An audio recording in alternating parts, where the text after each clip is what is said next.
ton copain du coup, Ouais. il va du coup se masturber dans un pot Nutella. Ouais, c'est ça. Après, tu le ouais, faire manger. Ouais, c'est ça. Et tout le temps, en fait, je devais faire des trucs comme ça. C'est je devais faire des trucs horrible. comme ça. Et jusqu'à une fois où en fait j'ai loupé les cours pendant une semaine parce qu'en fait il m'a séquestrée chez lui à Paris. Pendant une semaine je pouvais pas sortir de chez lui. Là, il t'a fait subir quoi du coup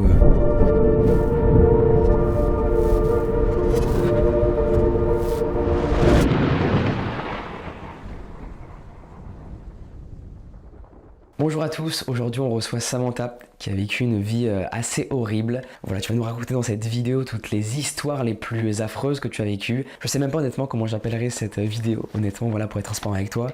Parce que, comme je vais le raconter là très vite, t'as vécu des choses qui sont...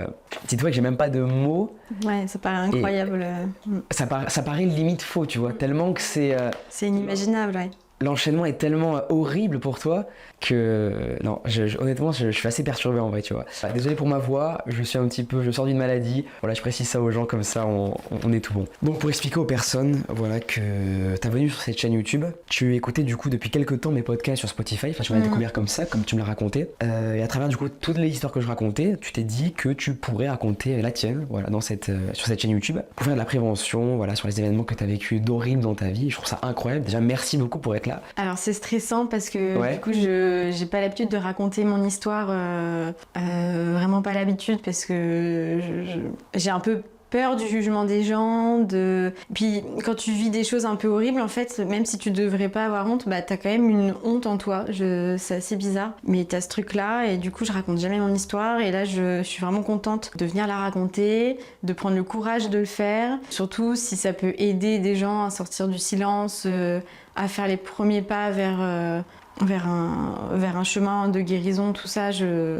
Voilà, je suis contente d'être là pour ça. Mais merci, t'es hyper courageuse et franchement je suis trop contente que tu sois là. Oui, du coup j'allais y venir du coup. Donc tu m'as envoyé après ça un mail dans lequel voilà, tu m'as listé sans développer forcément toutes les histoires et les éléments les plus traumatisants que tu as vécu. Du coup dans ton mail tu m'as écrit que tu as eu une mère qui ne s'est jamais occupée de toi, que tu as eu un père violent avec les femmes, dont toi. Voilà, il t'a fait des choses horribles, il a eu des comportements envers toi incestueux. Ouais.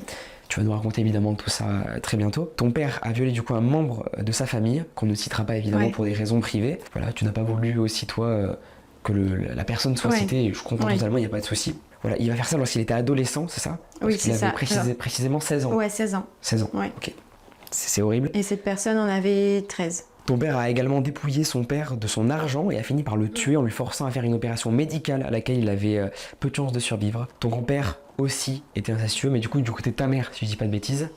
Oui, c'est ça. Le père de ma mère, du coup, a été incestueux avec elle. Ensuite, il est décédé très tôt. Moi, je l'ai pas connu, ce grand-père-là. Mais après, elle a refait... ma grand-mère a refait sa vie avec un autre homme qui a aussi eu des comportements exhibitionnistes avec moi. Ton premier copain aussi, on va en parler, et ça, on en a parlai tout à l'heure en privé, tous les deux autour d'une petite chocolatine. Ça m'a vraiment... Tu m'as raconté des choses autour de ça que tu vas nous raconter du coup ici. J'en ai encore la boule au ventre, tellement que c'est hardcore en vrai ce qui t'a fait subir, c'est vraiment horrible. Voilà, donc ton petit copain a été violent avec toi physiquement, verbalement et sexuellement.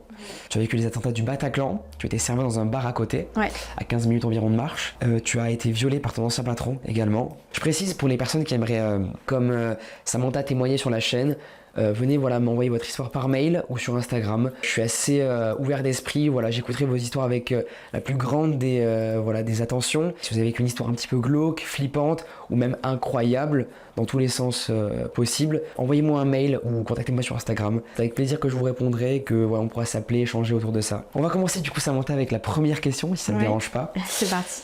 Qu'est-ce qui t'a poussé du coup à revenir sur la décision, comme expliqué du coup au début, tu m'as envoyé un mail pour me raconter ton histoire, t'étais plus trop chaud de le faire parce que t'avais peur que les gens te jugent et tout. À quel moment tu t'es redit, en fait j'ai envie de venir? En fait, j'ai pris le courage déjà de t'envoyer ce mail-là, dans un élan de...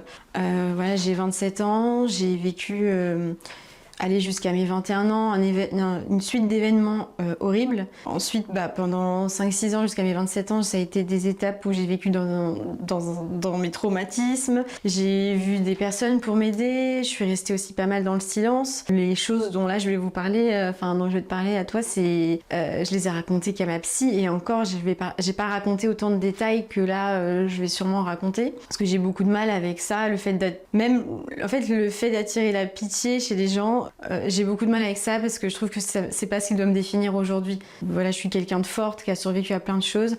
Et j'ai pas envie qu'on m'associe à mince, la pauvre, elle a vécu ça. Donc j'ai eu un élan de me dire, Sam, sors du silence, il faut que t'en parles. Il faut même que t'aies une action de prévention, parce qu'en fait, tout ce que j'ai vécu là, je me dis, ok, j'ai survécu, mais à quoi ça sert? Est-ce que je peux pas aider des gens? Parce que j'ai de l'expérience dans ces choses horribles. J'ai envie de limiter la casse, on va dire. L'initiative est incroyable. Voilà. Mais après, oui, j'ai eu un peu peur, donc du coup, je me suis dit, surtout que là, on va associer un visage. Là, j'en parle vraiment ouvertement. Du coup, je suis revenue sur ma décision, parce que je me suis dit, mon courage s'est échappé, quoi. Et après, en fait, je me suis dit, non, vas-y, c'est bon, quoi. Je suis restée assez dans le silence, j'ai assez souffert moi-même de tout ça, donc maintenant, t'en parles. Tu verras, j'ai une communauté hyper bienveillante. Oui. Je le précise évidemment quand même pour les personnes qui ne sont pas de ma communauté, qui me découvrirent avec cette vidéo. Soyez bienveillants en commentaire, c'est un témoignage hyper lourd, hyper aussi, tu vas te livrer vraiment à nous dans ta vie, dans tous les recoins les plus sombres de ta vie. Donc j'attends vraiment, les amis, le plus de bienveillance possible, mais je vous fais confiance sur ça. Est-ce que tu peux nous parler de tes premiers souvenirs d'enfance? Est-ce que tu avais une vie de petite fille ordinaire? En fait, j'ai un frère, on a 3 ans d'écart, donc je suis l'aînée. J'ai pas tant de souvenirs que ça de moi petite. Je sais qu'avec mon frère, on était chien et chat, quoi. On s'entendait très bien, mais on se bagarrait tout le temps. Avec ma mère, je sais qu'elle a toujours... En fait, moi, j'étais pas désirée au début, j'étais pas prévue, en fait. Et ça s'est ressenti surtout au niveau de ma mère. C'est-à-dire qu'elle m'a complètement laissée quand mon frère est né. Mon frère, du coup, était un peu son petit chouchou, pour le coup, lui, elle l'a voulu et elle l'a gâté tout le temps. Quand moi, elle me calculait plus, quoi. C'était toujours moi qui étais punie, par exemple. Ouais, elle pensait jamais à moi, elle m'incluait jamais dans les choses qu'on allait faire, etc. Voilà les souvenirs que j'ai d'elle, petite. Mon père, au contraire, j'étais un peu son enfant sauveur, entre guillemets, parce qu'il m'a avoué plus tard que quand il m'a eue, c'était une période de sa vie où il allait pas bien, il avait des pensées suicidaires, etc. Après, les seuls souvenirs que j'ai, c'est... en tout cas, quand je parle d'une vie familiale, mes parents sont restés ensemble jusqu'à mes 9 ans, 10 ans. Et les souvenirs que j'ai d'eux, c'est pas des bons souvenirs, en fait. C'est chaque fois qu'on faisait des anniversaires, des choses comme ça... ça partait dans les tours. Dès qu'on était invité chez des gens, après, ma mère, elle se faisait engueuler parce qu'elle n'avait pas bien réagi sur un truc. La moindre petite excuse, je sais que mon père pétait des câbles, était tout le temps en pleurs. Je me souviens aussi de quelques fois où je l'ai vu se faire frapper par mon père. Je me souviens d'une fois où, en fait, je suis sortie dans le jardin. En fait, ils ont fait construire une maison... en Normandie. Et en fait, il y avait une histoire où ils installaient les plaintes dans une pièce. Et je crois que les plaintes c'était numéroté ou je sais plus quoi. Et ma mère s'était trompée de numéro, mais un truc débile. Ça arrive, de toute façon, ouais. En fait, il en fallait pas plus à mon père pour la prétexte, tabasser, quoi. Ouais. Genre, tu fais chauffer la tasse de café au micro-ondes, 10 secondes de trop, tu t'en prends une. Non, c'était que des trucs comme ça. Et là, il y avait une histoire de plainte où en fait, ils ont commencé à s'engueuler. Alors, mon père a crié sur ma mère et ils m'ont dit de partir. Enfin, ma mère m'a dit d'aller dans ma chambre. Et en fait, à un moment, je suis ressortie de la maison et j'allais dans le jardin et j'ai vu ma mère en train de se prendre des coups de pied dans le ventre de mon père. Elle était par terre et à crier, quoi. En se prenant des coups de pied dans le ventre. Donc, j'ai des souvenirs un peu comme ça, voilà. De violence. De violence, ouais. J'ai un souvenir aussi particulier où en fait... je sais plus quel âge j'avais, je pense que j'ai eu 7-8 ans max, où en fait on était en vacances avec mes grands-parents, je crois que c'était dans un camping ou je sais plus, bref ils aimaient trop faire ça, okay. Donc on était en vacances, voilà. Et mon frère était petit, du coup il a 3 ans de moins que moi, et il voulait plus marcher, il en avait marre de marcher, on faisait une balade, il était fatigué, il en avait marre, et ma mère allait le porter. Et mon père lui a dit non, tu le portes pas, il marche. Donc de là, on commençait à avoir des tensions. Ma mère l'a quand même porté, parce qu'en fait mon frère pleurait. Enfin, tu vois, le truc un peu... Donc pourtant, t'avais mes grands-parents paternels qui étaient là. Et là, mon père a commencé à frapper ma mère. Il l'a mise par terre. Ma mère, c'est un petit gabarit, tu vois, elle fait 1m55. Mon père, il est plutôt, je crois que c'est 1m80, costaud. Puis il était militaire, donc il était bien... il était musclé et tout ça. Et en fait, il l'a mise par terre. Et il a traîné ma mère par les cheveux sur toute l'allée, en fait, jusqu'au camping, quoi. Il l'a traînée par les cheveux, enfin, elle hurlait, il avait dit, la scène était horrible. Et arrivé sur le camping, mes grands-parents nous ont pris, mon frère et moi, ils nous ont mis sur une espèce de, je sais pas comment t'appelles ça, là, les auvents, tu sais, quand tu mets ta caravane, après tu peux mettre un... Bref, on était là, mais c'était transparent, tu vois, du coup. Et je me souviens de mon père qui avait enfermé ma mère dans la tente, et en fait, il l'a frappée, quoi. Donc c'est les souvenirs un peu que j'ai de mon enfance. Voilà. Dans la violence, tu te souviens pas vraiment de moments de bonheur un peu, tu sais, des moments en famille, devant la télé, tu sais, en petit film d'horreur, non, jamais. Aucun. Déjà, on peut observer du coup, dès le début de ta vie, de la violence. À quel moment ta mère du coup va t'abandonner? Moi j'ai vécu chez elle jusqu'à mes 14 ans, 13 ans.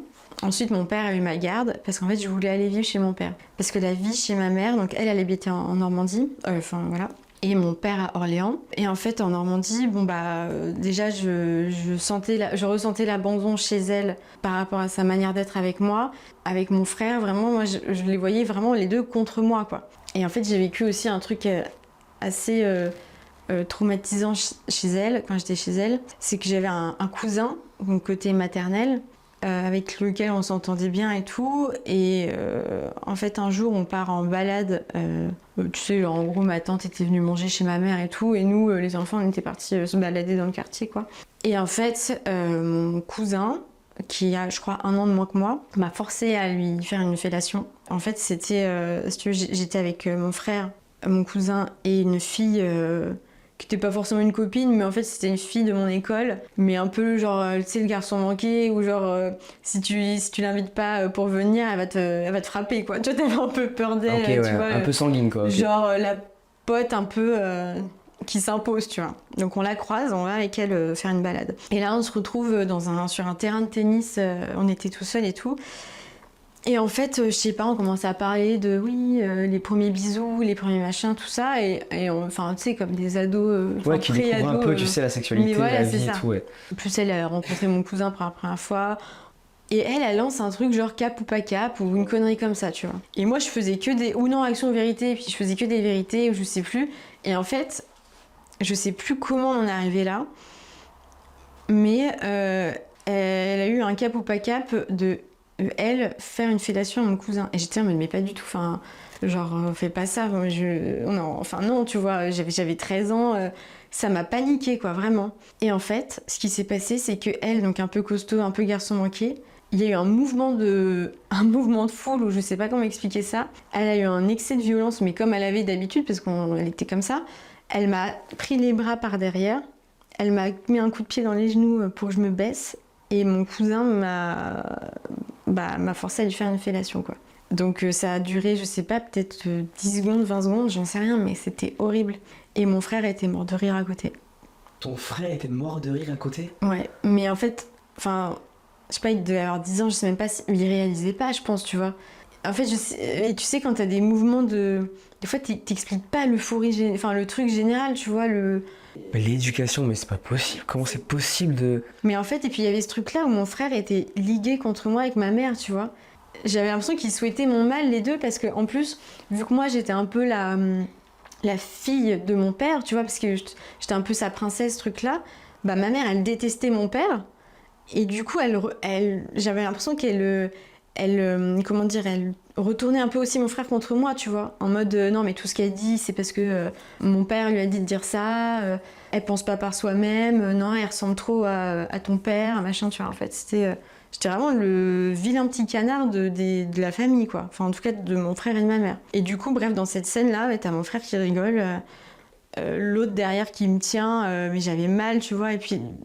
Mon cousin, du coup, qui était en train de faire ça, enfin, horrible. Pour te dire à quel point je me sentais mal, c'est vraiment pas drôle ce que je vais dire non plus, mais désolée si j'en parle avec légèreté, mais vraiment ça m'aide à pas être en train de chialer, tu vois. Mais j'avais fait carrément une lettre de suicide à 12-13 ans, où je disais que je pouvais pas, que la vie auprès de ma mère et de mon frère c'était trop dur, que chaque jour c'était horrible. Et en fait, je prends un couteau de cuisine en bas et j'essaye de me tailler les veines. J'ai encore une cicatrice là qui se voit légèrement. J'ai un petit tatouage par-dessus d'ailleurs. À cause de l'événement que tu as vécu avec ton cousin ?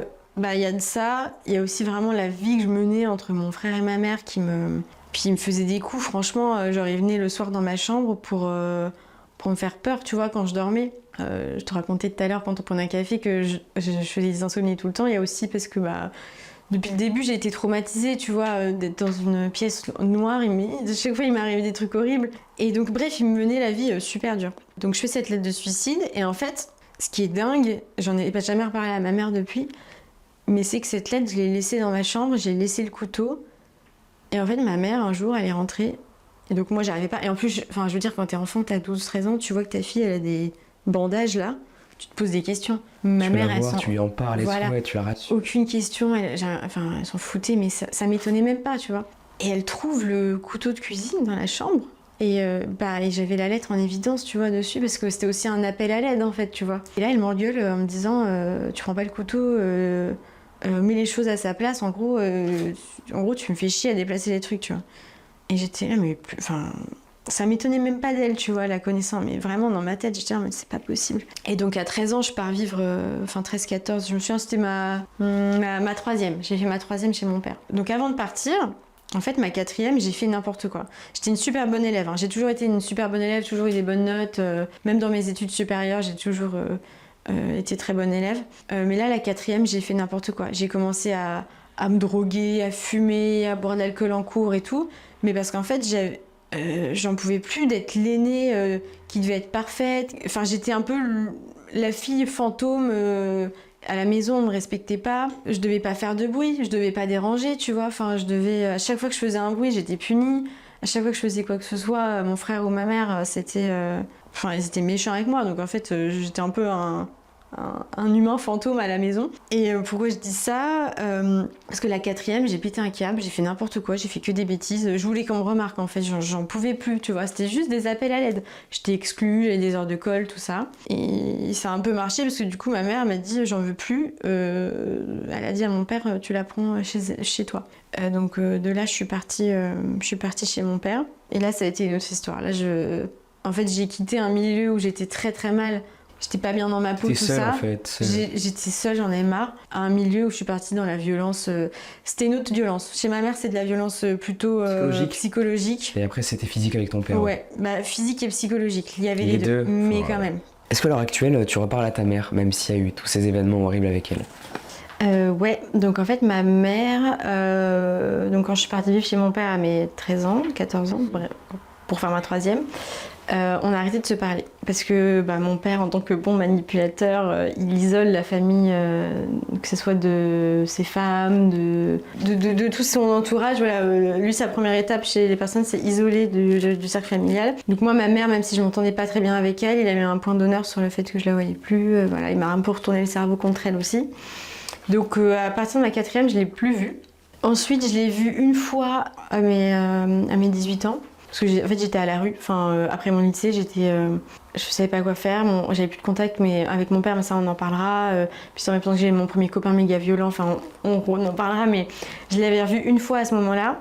Et après, pendant 6-7 ans, on s'est pas parlé.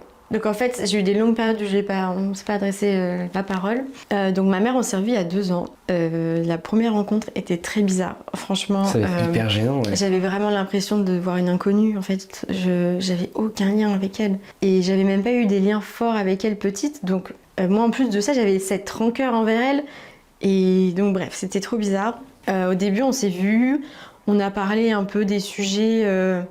sans vraiment en parler, quoi. C'était très classique. On s'est vu 2-3 fois comme ça, et en fait, moi, ça m'allait pas.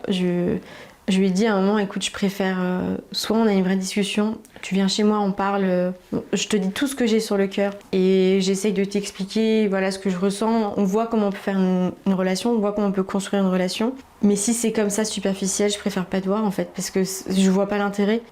Moi, ça me donne l'espoir d'avoir une maman à nouveau et sans rien derrière, tu vois, donc voilà.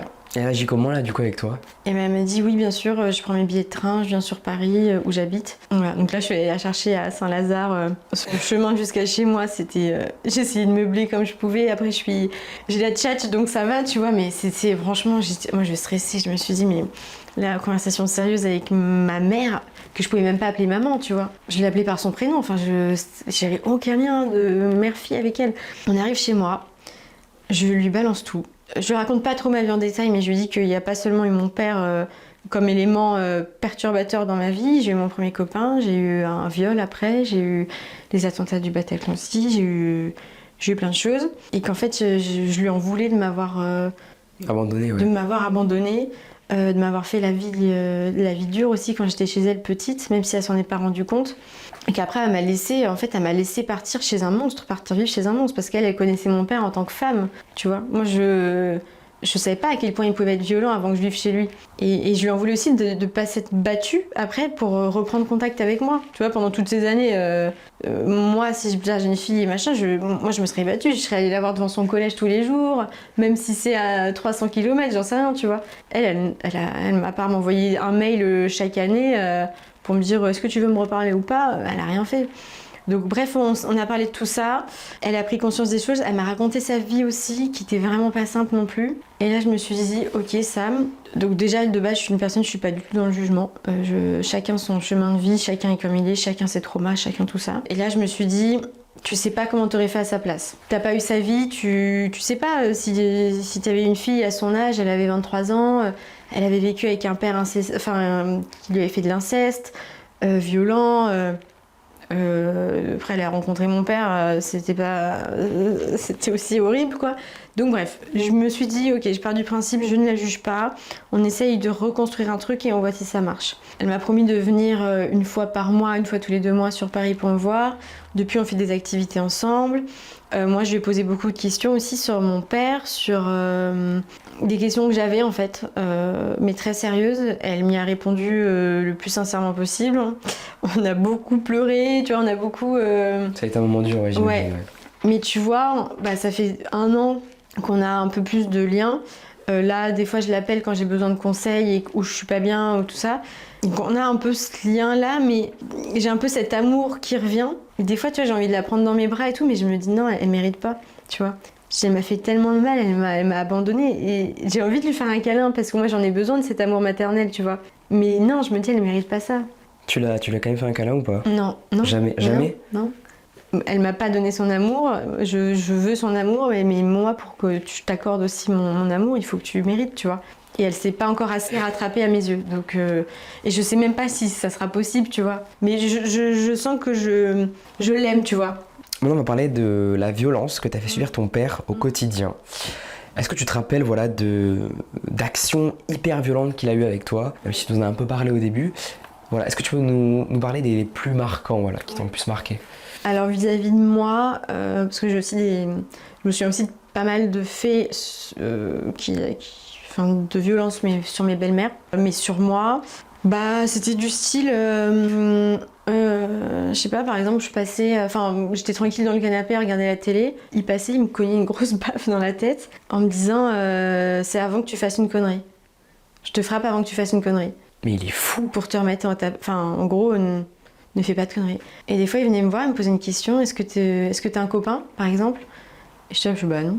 Et il me mettait des gros coups de pression en mode, si je te pose la question, c'est que je connais la réponse. Et il me frappait. Et alors que j'avais pas de copain, et même si j'avais un copain, j'aurais pu le dire. Tu fais ce que tu veux. C'est pas grave, tu vois. Une fois, putain, elle est horrible cette fois, parce que ça montre à quel point c'est un lâche.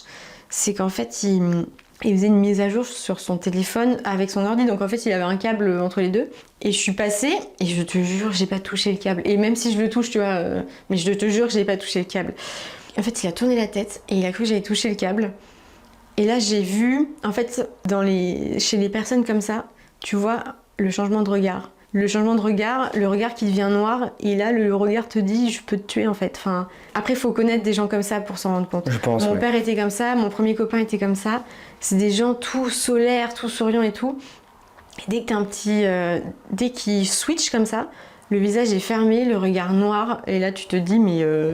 cours pour ta vie quoi. Donc j'ai vu ce regard-là, j'ai vu sa mâchoire se contracter, et je me suis excusée, mais genre tu sais en mode non j'ai rien fait. Enfin, et là il a commencé à venir vers moi, j'ai couru dans ma chambre, donc j'ai pris les escaliers, et en fait il m'a rattrapé par la cheville d'une force, il m'a fait bouffer les escaliers, enfin dégringoler les escaliers, et ma mâchoire qui avait cogné contre les escaliers quoi. Enfin il m'a traîné d'une force, il m'a relevé, pareil toujours par le cou, des coups de poing dans le ventre, des coups de poing dans le ventre. Et il m'a dit tu montes dans ta chambre, et en fait je suis montée dans ma chambre et je me souviens que j'avais trop mal en montant les escaliers, tu vois, j'avais mal au ventre. Enfin quand on te frappe dans le ventre, je sais pas, t'as un organe là qui... Tu sais, ça te plie en deux, enfin, et j'étais comme ça, j'arrivais pas à remonter dans ma chambre, et je ferme ma chambre, qui ne fermait pas à clé hein, bien sûr, je pleure, et je me souviens, j'avais mis de la musique pour pas qu'on m'entende pleurer, parce qu'il y a ma belle-mère et tout, parce que j'avais honte en fait. Et c'est la musique de Christina Aguilera qui passe, je crois que c'est Hurt, la musique. Et je m'en rappelle encore parce que la scène, elle était trop bizarre. T'as cette musique qui passe, et donc mon père qui remonte à ce moment-là. Donc en fait, j'entends le bruit des escaliers, et là je me dis, mais... Ça fait peur, ouais. Enfin, tu te dis, va t'arriver une dinguerie là. Tu sais même pas, tu penses même pas en fait. Tu vas subir, en fait, tu t'attends à subir. En fait, t'es paralysé. Tu te dis, ouais, c'est ça. Tu t'attends, tu fais, c'est mon heure quoi, ok, voilà, putain. Et là, il ouvre la porte, et il me fait un câlin, et il pleure, il me dit, je suis désolée. T'es ma fille, franchement tu dois faire attention, et il me culpabilise comme ça. Mais après je le vois plus comme un psychopathe quoi, parce que vraiment le mec n'avait aucune émotion, aucune empathie, et auprès des... Enfin tu sais, aux yeux des gens, c'était toujours le mec beau gosse, sympa, très charmeur, très gentil, très machin, et avec moi, ou même avec ses meufs, tu vois, en public il pouvait se comporter, mais vraiment tu te dis mais waouh, trop de chance tu vois d'être son père, trop de chance d'être sa fille, trop de chance d'être sa meuf. Et en fait, à la maison, mais vraiment, c'est un switch, quoi. Et c'est un truc de ouf d'être comme ça. Enfin, je comprends pas comment c'est possible, tu vois. Tu me l'as montré avant, en plus, moi, en photo, pour expliquer un peu aux gens, le contextualiser un petit peu. Et c'est vrai que, même moi, je vous dis, les gars, c'est vraiment, en fait, le daron que tout le monde peut avoir, quoi. Le mec classe. Ouais. Enfin, qui a une tête un petit peu... sympa, tu vois. Le mec assuré, tu vois, qui a l'air hyper gentil. Tu le croises dans la rue, tu lui dis bonjour. Et... Ce mec a l'air d'être cool, tu vois. Ouais. Et en fait, en fait c'est un monstre. C'est un monstre en fait. Ça sert aussi aux gens de prévention là, pour se dire qu'il faut faire gaffe en fait. Même les personnes les plus sympathiques visuellement. Est-ce qu'il y avait des moments où tu te sentais en sécurité quelque part, voilà, ou avec quelqu'un où t'étais toujours dans cette sphère un peu toxique Toujours une sphère toxique en fait. Toujours. Et même quand j'étais avec mes amis, je me souviens, j'étais copine avec 2 jumelles et un garçon qui s'appelle Lucas. Et en fait, quand je passais des après-midi... Enfin, en fait, je dis n'importe quoi, je les voyais au collège.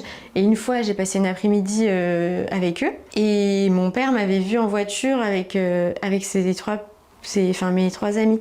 Et c'est le seul moment où... je racontais rien, tu vois, mais j'étais heureuse. Heureuse, je passais des bons moments. Et en fait, mon père m'avait vue. Je pense qu'on allait au stade, ou je sais pas, on faisait un tour du quartier, je sais pas quoi. Et en rentrant, mon père m'avait frappé, m'avait défoncé. Parce qu'il m'avait dit, tu m'as menti, tu m'as pas dit que vous sortez, t'étais censée aller chez les jumelles du coup, et là je te vois avec un garçon dans la rue, et tu vois en fait c'était... Même les bons moments que je passais, j'avais peur qu'il me voie, ou j'avais toujours peur en fait du coup. Toujours peur d'un truc. Quand et quel va être du coup le premier acte incestueux que va te faire subir ton père? Quand on allait chez mon père un week-end sur 2, donc lui était militaire, et en fait quand il nous avait un week-end, ça l'empêchait pas de sortir. On faisait toujours des soirées avec tous ses potes militaires. Et je veux vraiment pas faire de clichés ou quoi, hein, rien à voir. Mais en tout cas, lui, son cercle d'amis, donc c'était ses collègues. Et c'était vraiment c'était des gens, beaucoup dans l'apparence, beaucoup dans ce soir, faut que je chope, tu vois. Enfin, faut que je rentre avec quelqu'un, sinon ma soirée, elle est... tu vois, cette mentalité un peu que tu peux avoir quand t'as 18 ans, tu vois, enfin... Un peu des charros, quoi. Ouais, et eux l'avaient, je sais pas quel âge ils avaient, tu vois, mais ils avaient 25 ans. Ah mais non, en plus, n'importe quoi, ils avaient les 30 ans, bref. Et du coup, donc déjà, nous, dans ces soirées-là, avec mon frère, il se passait des trucs pas très sains. Genre, par exemple, moi, plusieurs fois, j'entendais mon père dire avec ses potes, ouais, une meuf... une fille vraiment bien, faut qu'elle te fasse une fellation tous les soirs quand tu rentres du boulot... faut qu'elle soit dans telle position sexuelle, faut qu'elle fasse ci, ça comme acte sexuel. Donc déjà, j'entendais tous ces trucs-là, tu vois. Carrément, une fois, je me souviens, ses potes avaient découvert qu'une une encyclopédie du pénis existait. Et en fait, c'était le jeu de la soirée de regarder toutes les photos et de se dire, ah, toi, tu ressembles à ça, tu ressembles à ça, tu ressembles à ça. Ouais, ils avaient des délires un peu chelous, quoi. Des délires méga chelous. Une soirée aussi où, bon, ça, du coup, c'est plus mon frère, mais il y avait une fille de son groupe d'amis qui voulait faire un bisou sur la bouche à mon frère. Mon frère voulait pas. Elle avait quel âge, cette personne? 30 ans, tu vois, et mon frère avait 3 ans de moins que moi, donc il avait 10 ans. Oh là et elle a là. dit, non mais ton fils, il est trop mignon, je veux lui faire un smack et prendre une photo avec. Donc elle voulait lui faire un bisou en prenant une photo. Et mon père avait dit, mais oui, allez, vas-y, en disant le nom de mon frère, allez. Et donc mon frère avait fait la photo. Et donc déjà, mon frère tout rouge, j'étais là en mode, mais... Et elle, carrément, je me souviens, elle avait dit, non mais... elle avait appelé mon père par son prénom. Elle disait, machin, est-ce que je peux mettre la langue ?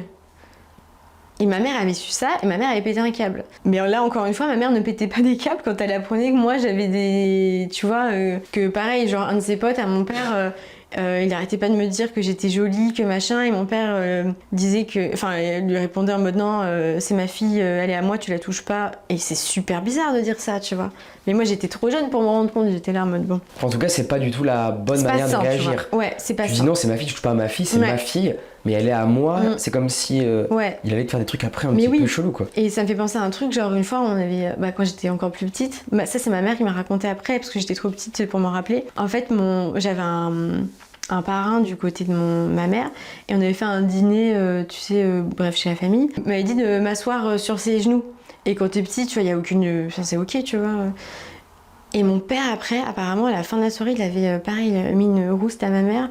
En lui disant que c'était dégueulasse, un comportement comme ça. Et du coup, en fait, ma mère, elle me disait qu'il me sexualisait déjà, tu vois. Et donc, bref, pour revenir au premier...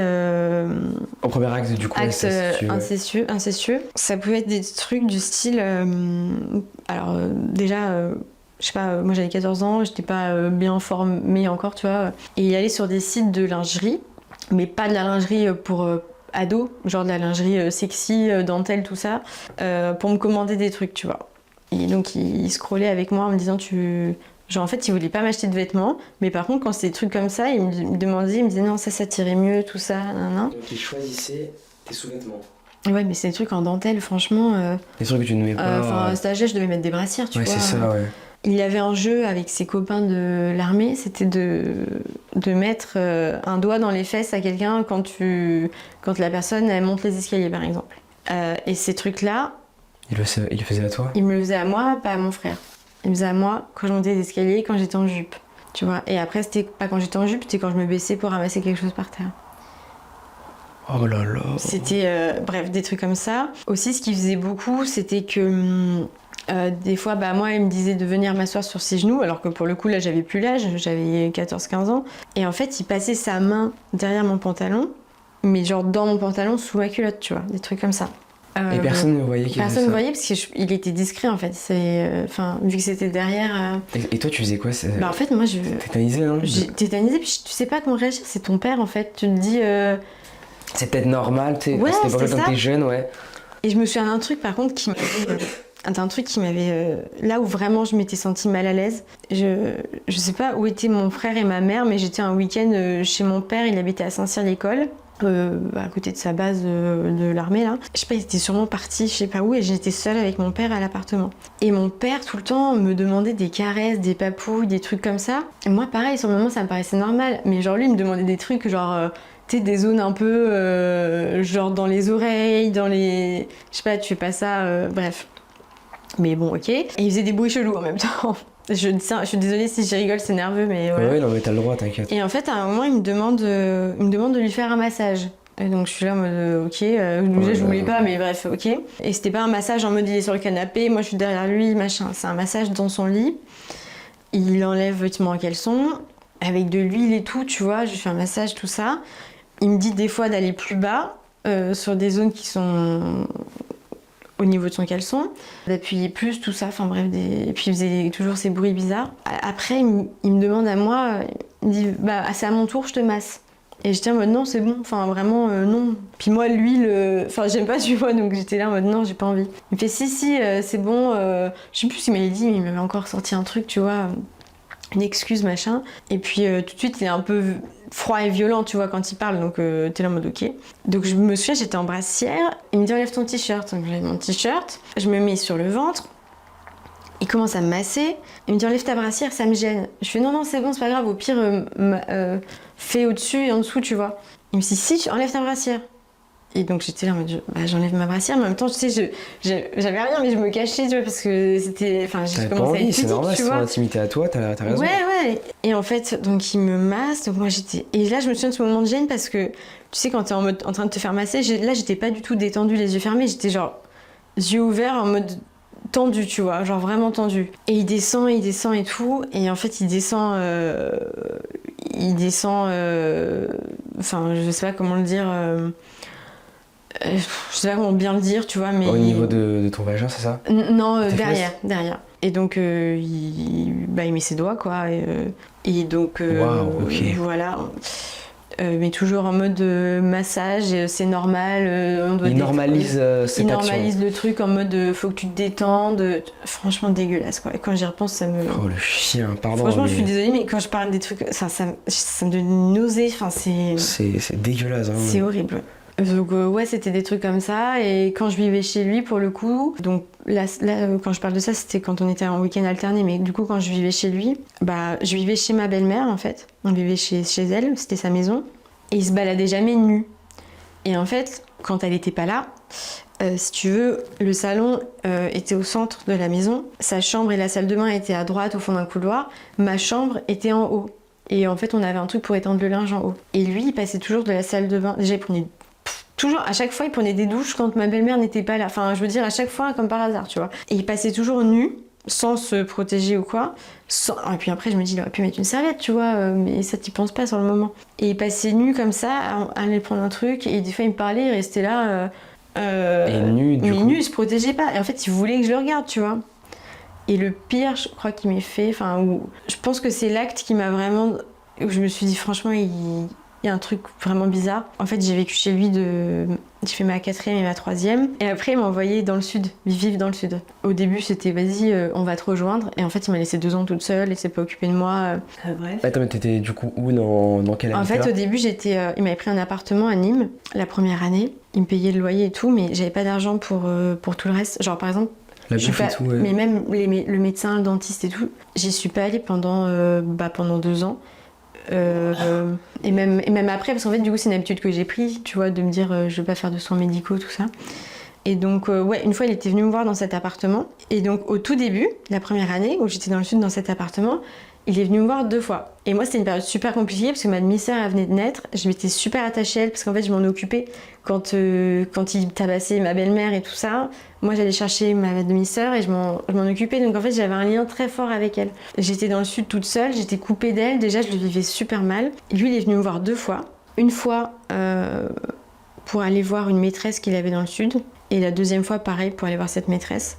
Sauf que la 2e fois, je sais pas, il y avait des fêtes à Nîmes. C'était pas les férias, mais il y avait des fêtes de je sais plus quoi. Et il vient me voir après sa maîtresse, là. Et il me dit, viens, bon, on va boire, on va manger au resto, tu vois, on prend un verre et tout. Et là, je me souviens qu'il s'était énervé en me disant, putain, je déteste comment les gens me regardent. J'ai l'impression que s'ils me regardent avec une vision un peu sale, genre ils doivent penser que t'es ma meuf, machin. Et avec le temps, je me dis, mais trop bizarre de penser ça, je suis ta fille. Donc déjà, tu sais, il était dans une mentalité un peu. Ouais, voilà. C'est juste lui, en fait, qui voulait aborder le sujet de cette manière-là. Putain, et donc là, il a retourné le truc, en fait. Ouais, okay. Et donc là, on commande à manger.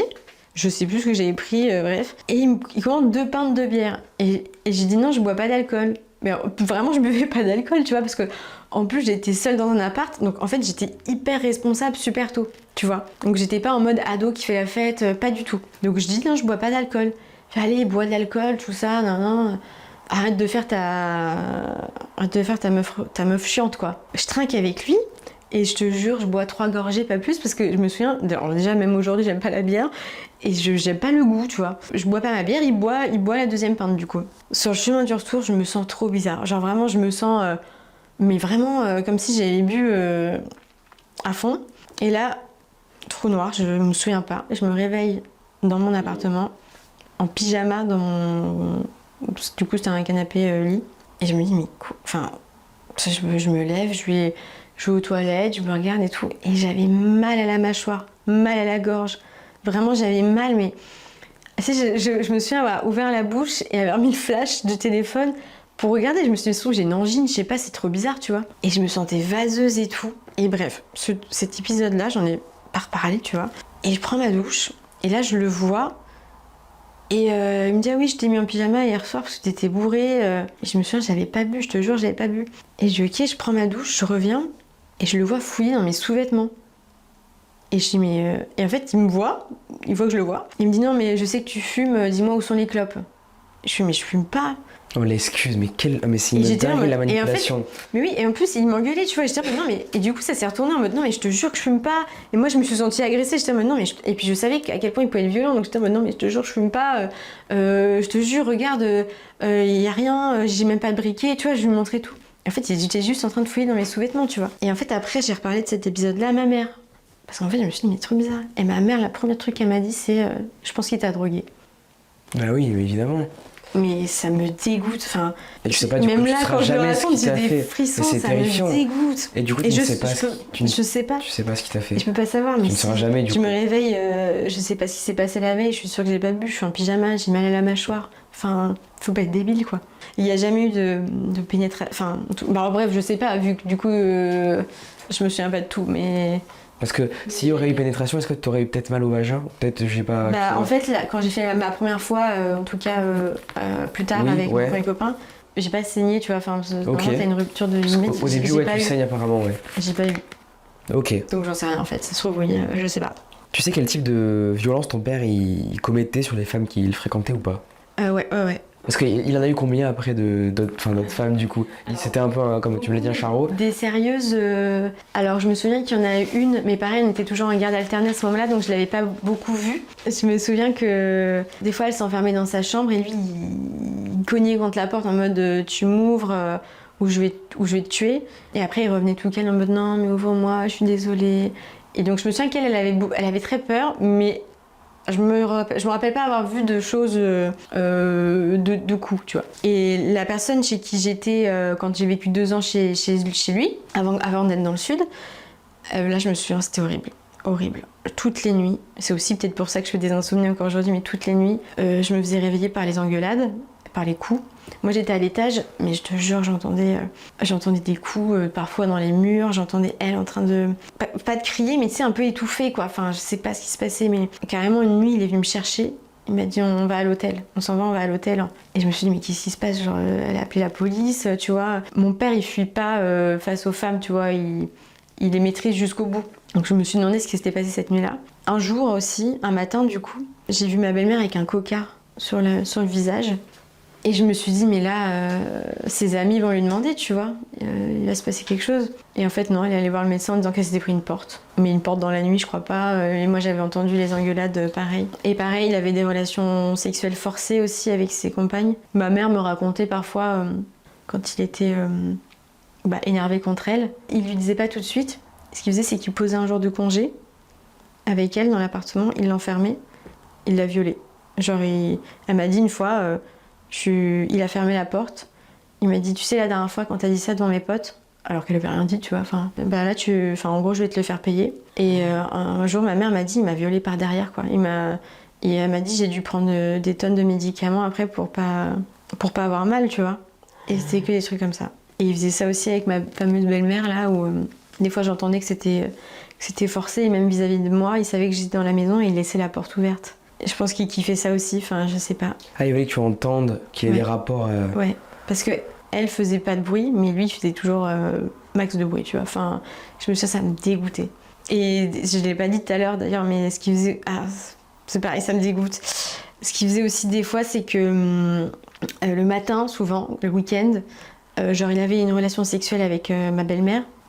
J'entendais en fait parce qu'il laissait la porte ouverte, il savait, enfin c'était un peu tard, il savait que j'allais descendre pour prendre mon petit déj, mais moi quand j'entendais ça, je remontais, j'attendais, tu vois, je faisais pas de bruit dans les escaliers pour pas que, voilà, je remontais, et en fait après il m'appelait pour me dire descends, on prend le petit déj, il me faisait la bise alors qu'il était tout transpirant encore, enfin bref, dégueulasse. Après il allait se recoucher, Et il m'a appelé, il me dit Sam, j'ai pas eu mon bisou du matin.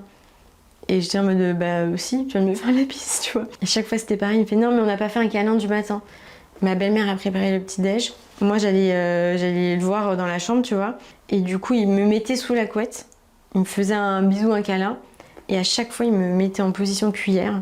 Et je sentais son sexe dur, pas dans mon dos, sur mes fesses quoi. Donc déjà il était à poil dans le lit, enfin non mais... C'est dur en vrai à imaginer. Ouais. Mais même moi quand je le raconte, un père faire ça, tu vois. J'ai l'impression que je l'ai pas vécu, tu vois. C'est horrible parce que... C'est horrible, j'ai l'impression que je l'ai pas vécu quand je le raconte. Je crois que j'étais tellement détachée, je sais pas. C'est trop bizarre. En plus, t'as vécu ça tout seul, en fait. Tout ça tout seul. J'en parlais pas à ma mère parce que bon, bah, déjà, je la voyais plus. Et même, tu sais, le truc de mon cousin ou le truc du massage et tout, tu vois. Je me souviens de pas l'avoir dit parce que ma mère, j'avais l'impression qu'elle me détestait tellement que je me suis dit, limite, elle va le balancer à mon père et après, je vais m'en prendre une, tu vois. Donc en fait, j'ai jamais pu me confier à quelqu'un. Alors maintenant, on va parler de ton père qui a dépouillé du coup ton grand-père de son argent. Et il a fini aussi par le tuer en lui forçant de faire une opération médicale à laquelle du coup il n'avait pas de chance de survivre. Ouais. Est-ce que tu veux nous raconter un peu cette histoire, voilà, quand cela s'est produit et comment tu vas l'apprendre, etc. Ouais.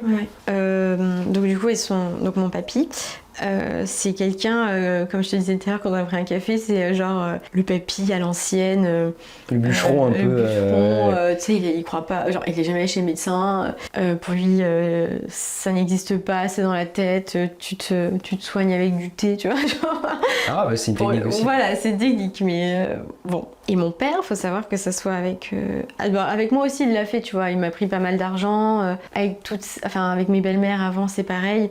En fait, il leur prend toutes les économies. Je sais pas, il arrive à manipuler pour que tu lui donnes tout, tu vois. De toute façon, il t'isole de ta famille. Après, il te prend tout ton argent. Et en fait, après, bah, tu te rends compte trop tard. Et mon papy, il vivait dans un petit appart. Il était bien tout seul. Il venait tous les dimanches manger avec mon père, voilà, pour voir ses petits-enfants aussi. Mais il était très faible, tu vois. Il était malade, il faisait plus que son âge, tu vois, il était attaqué par le temps. Et moi j'ai des souvenirs où mon père, en repas de famille, lui mettait des pressions de fou. Genre, il l'insultait, il le faisait culpabiliser en mode si tu me donnes pas 5 000 € là, maintenant, tes petites filles, elles pourront plus, en parlant de mes demi-sœurs du coup, elles pourront plus être nourries ou j'en sais rien, je sais même plus ce qu'il disait, tu vois, mais des trucs comme ça. Mon grand-père, il connaissait son fils, donc il cédait pas. Et en fait, il a cédé 2-3 fois, comment, je ne sais plus. Mais je sais même pas comment ça s'est passé au final, mais je sais que mon père lui a pris vraiment tout son argent. Je sais même pas combien il lui a pris, mais ça devait être monstrueux, quoi. Parce qu'après, on en a parlé avec mon oncle, donc le frère de mon père, qui est lui totalement... gentil. Franchement, c'est la seule famille que j'adore, quoi. Enfin...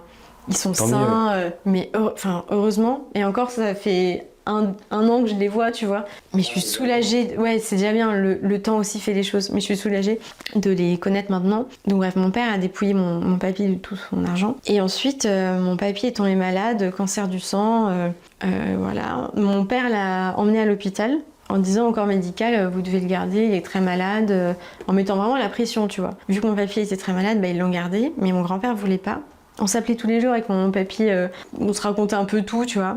Mais il me parlait jamais de mon père. Je pense qu'il en avait peur. En fait, tout le monde a peur de mon père, donc personne n'en parle. C'est ça qui m'énerve aussi, quoi. C'est que je pense que c'est un gourou, en fait. C'est vraiment. Ça, il y a une emprise sur tout le monde, psychologique. Ouais.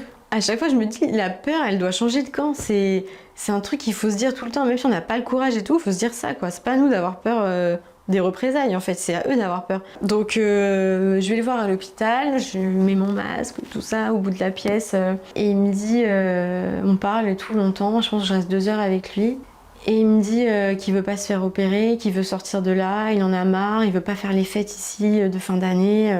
Quand je quitte la pièce, je me souviens très bien de l'image que j'ai de mon papy où je le regarde.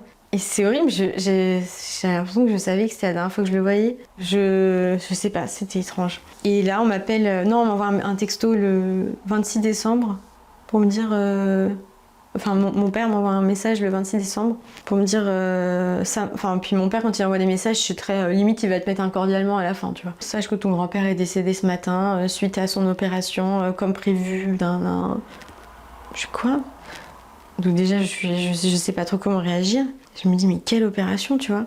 Et en fait, donc, on fait son enterrement après. Et c'est là que j'ai repris contact avec mon oncle. parce qu'on s'est revus. Et en fait, j'ai appris que mon grand-père voulait pas faire cette opération et je le savais, j'en étais sûre. Mais j'ai appris que pour faire cette opération, il fallait que mon papy signe un papier, tu vois, qui dit qu'il est consentant à faire cette opération, ouais. Ok. Et que mon père avait signé aussi ce papier. Donc en fait, ce qui s'est passé, c'est que mon père l'a forcé à faire cette opération. On en est tous sûrs, tu vois.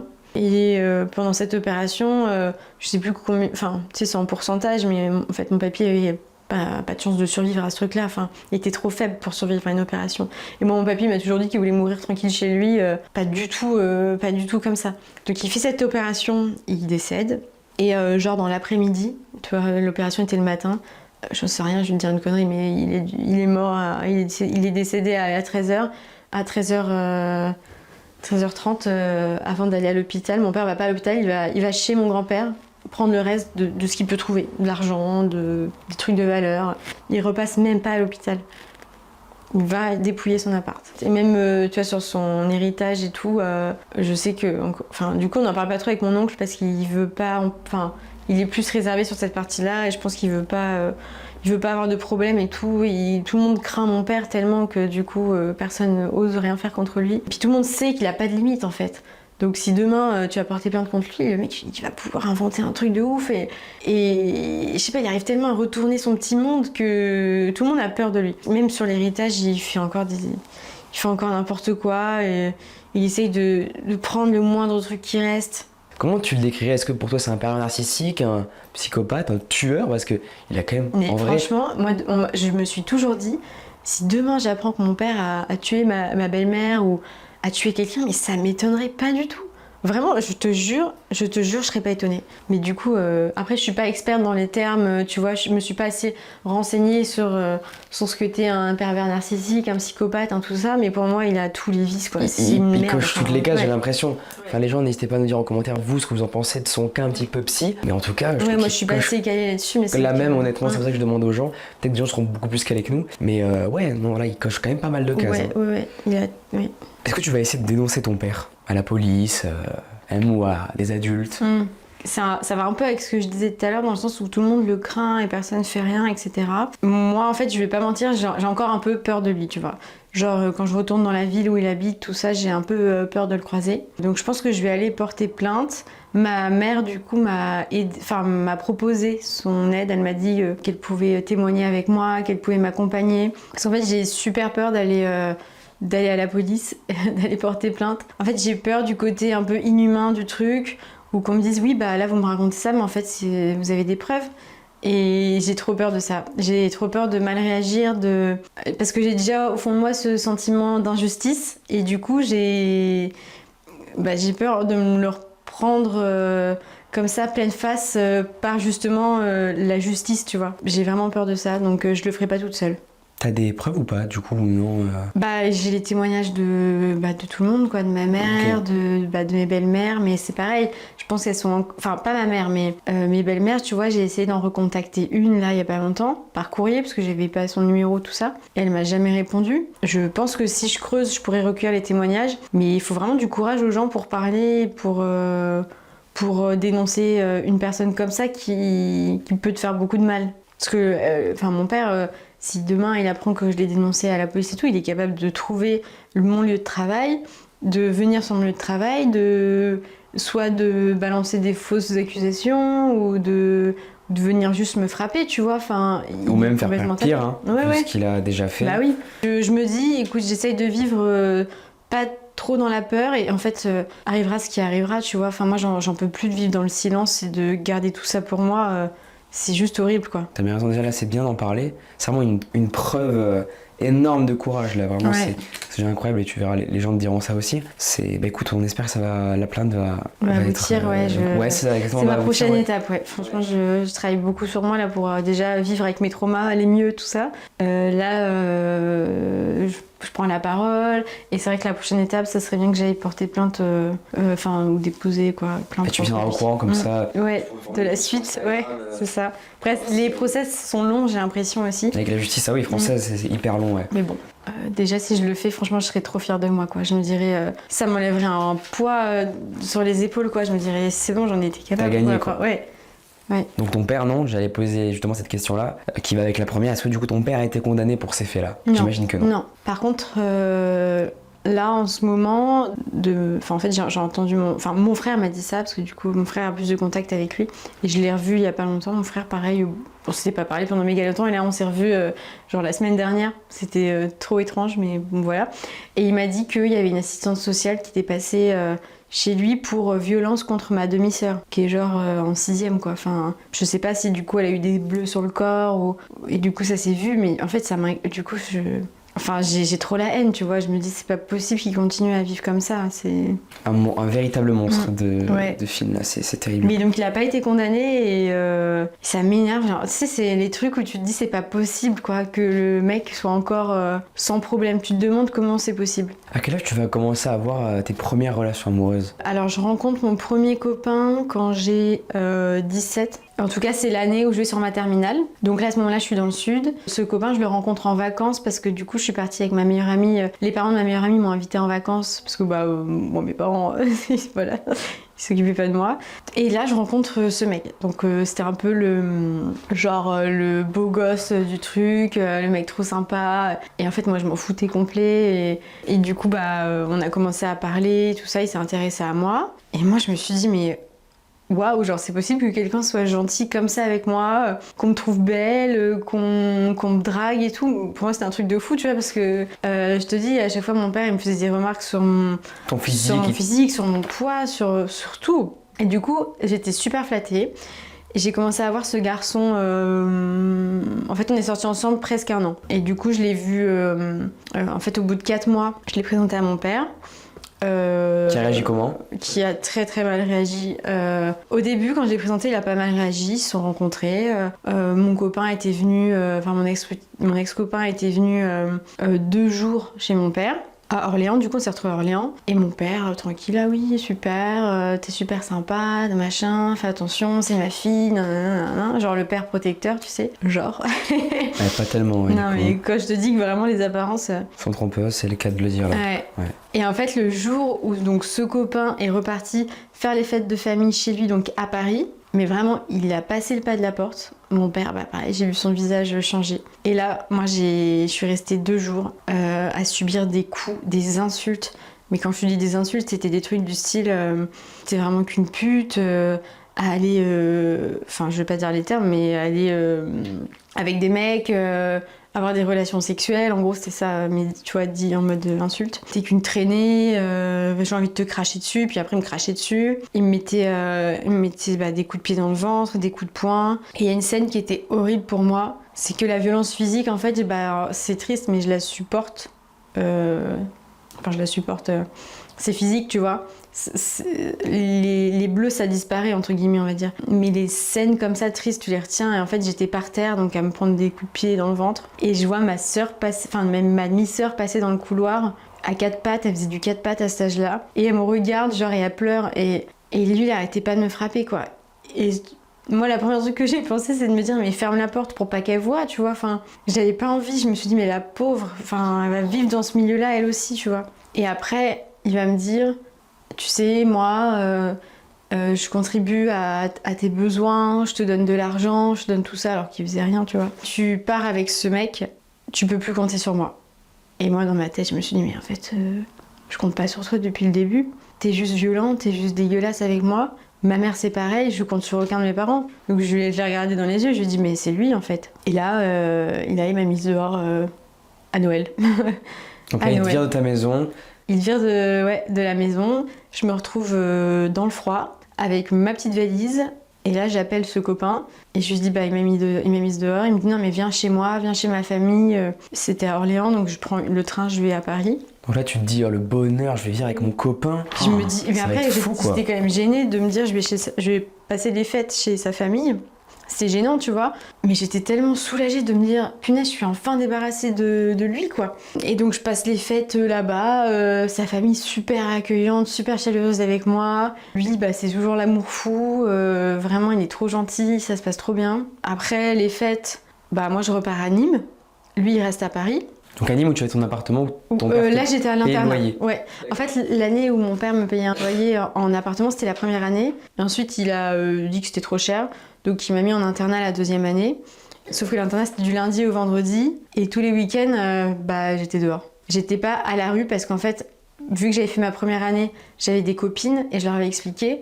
Je leur ai dit, mon père s'occupe pas de moi le week-end, j'ai pas d'argent pour me payer un hôtel. Est-ce que genre. Ça vous dirait que je vienne chez vous. Oh l'horreur. Horrible parce que je me sentais trop mal de demander, tu vois. Et à chaque fois, les parents de mes amis, mes copines m'ont hébergée tous les week-ends.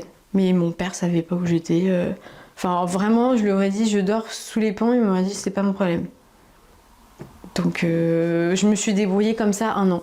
Après, mais jamais, du coup, il m'est rien arrivé, tu vois, les week-ends ou quoi, mais j'ai vraiment eu de la chance d'avoir eu des amis, et les parents de mes amis prêts à m'accueillir. Qui ont compris, qui ont accepté surtout, incroyable. Hein. Bon, on les remercie du coup ici s'ils regardent cette vidéo. Bon. Ouais, j'avoue. Ouais, s'ils tombent sur la vidéo, en vrai, merci à vous parce que du coup, ils ont sauvé tous tes week-ends, quoi. Ouais. Bah ouais. Incroyable, parce que tu serais du coup retrouvé sans abri, en fait, c'est ça? Ouais, du coup, du vendredi soir au lundi matin, j'aurais eu 3 nuits dehors, quoi. Ça va être quoi les premiers signes de violence que tu vas discerner dans ta relation avec ton premier copain? Suite au fait que j'ai été coupée dans les contacts avec mon père, là il a commencé à changer de visage.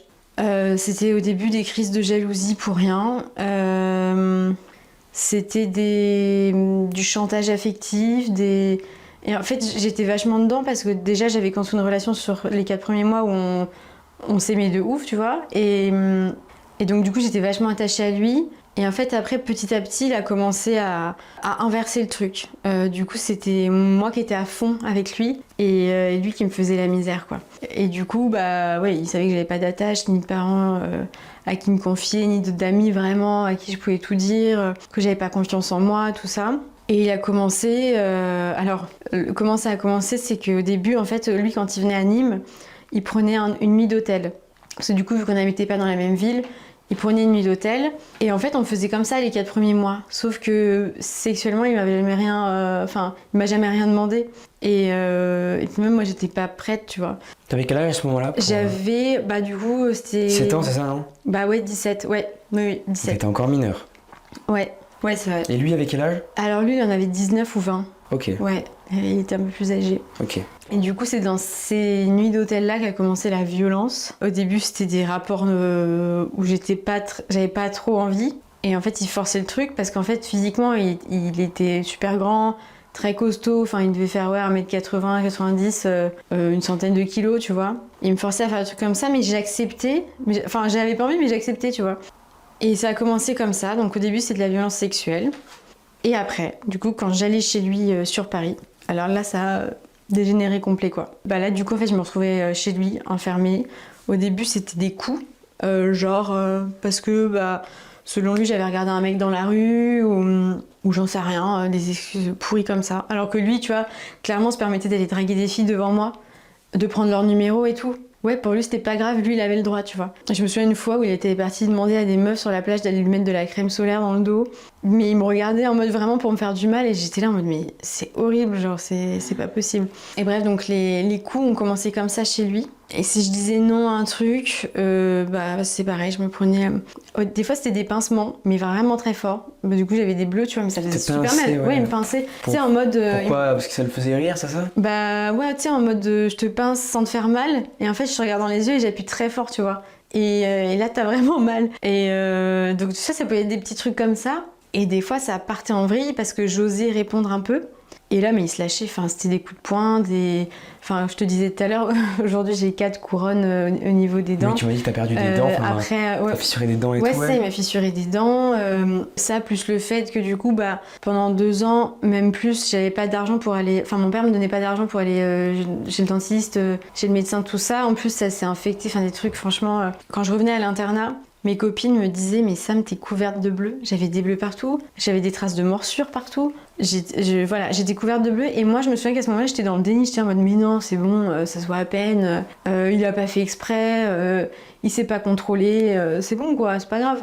Et jusqu'à une fois où en fait j'ai loupé les cours pendant 1 semaine parce qu'en fait il m'a séquestrée chez lui à Paris. Pendant une semaine, je pouvais pas sortir de chez lui. Là, il t'a fait subir quoi du coup Bah là, du coup, c'était beaucoup de violences. En fait, avant, il y avait des violences sexuelles, mais vu que je passais un week-end, si tu veux, c'était une fois. Et je voyais pas ça comme de la violence sexuelle ou des viols parce que j'avais pas tellement mal, tu vois, alors que ça n'a rien à voir. Enfin, mais dans ma tête, c'était associé comme ça. Et donc, du coup, quand il m'a séquestrée, c'était des viols tous les jours. Mais quand je te dis des viols, ça pouvait. Enfin, en général, c'était des viols de 4 heures. 4 heures où il arrêtait pas, où j'avais mal, mais je saignais. Enfin, je suis désolée, c'est super dégueulasse de raconter des trucs comme ça. Mais de montrer la violence aux gens. Enfin, je veux dire, c'est la réalité Ouais, c'est la réalité, ouais. Mais c'est vachement cru du coup. Il me frappait en même temps qu'il me violait. Des fois, je perdais connaissance aussi. Comme je te dis, il me mordait partout, mais j'avais vraiment des bleus. Mais franchement, des endroits où tu peux te dire c'est pas possible d'avoir un bleu ici, tu vois. Mais ses parents, ils étaient là du coup, non? Ouais, en fait, ses parents vivaient là. Ils faisaient quoi? La journée, ils travaillaient. Et en fait, le soir, un soir par exemple, on s'est battu, mais non, il m'a frappé et moi je l'ai juste repoussé et je suis sortie de la pièce. En fait, j'ai attrapé la poignée de porte et j'ai fait comme ça pour sortir. Et là, j'ai vu sa mère me regarder d'un air terrorisé et lui m'a rattrapé par les cheveux ou par le cou, je sais plus. Et il a continué à me tabasser et je me suis dit, mais elle a rien fait, tu vois. Et en fait, j'étais tellement sous le choc du fait qu'elle, en fait, depuis le début, elle entendait, depuis le début, elle savait tout, mais elle avait peur. Et je me suis dit, mais comment elle peut pas m'aider, tu vois? Et elle m'aimait bien, enfin, je veux dire, elle m'appelait ma princesse, elle était là comme si je faisais partie de la famille, quoi. Mais je pense qu'elle avait super peur. En fait, à chaque fois, c'était des trucs du style, bah, tu rentres, tu m'attends nue dans cette position sexuelle pendant, je sais pas, ça pouvait être 1 heure. Si quand j'ouvre la porte, t'es pas comme ça, voilà, je savais ce qui allait te frapper du coup.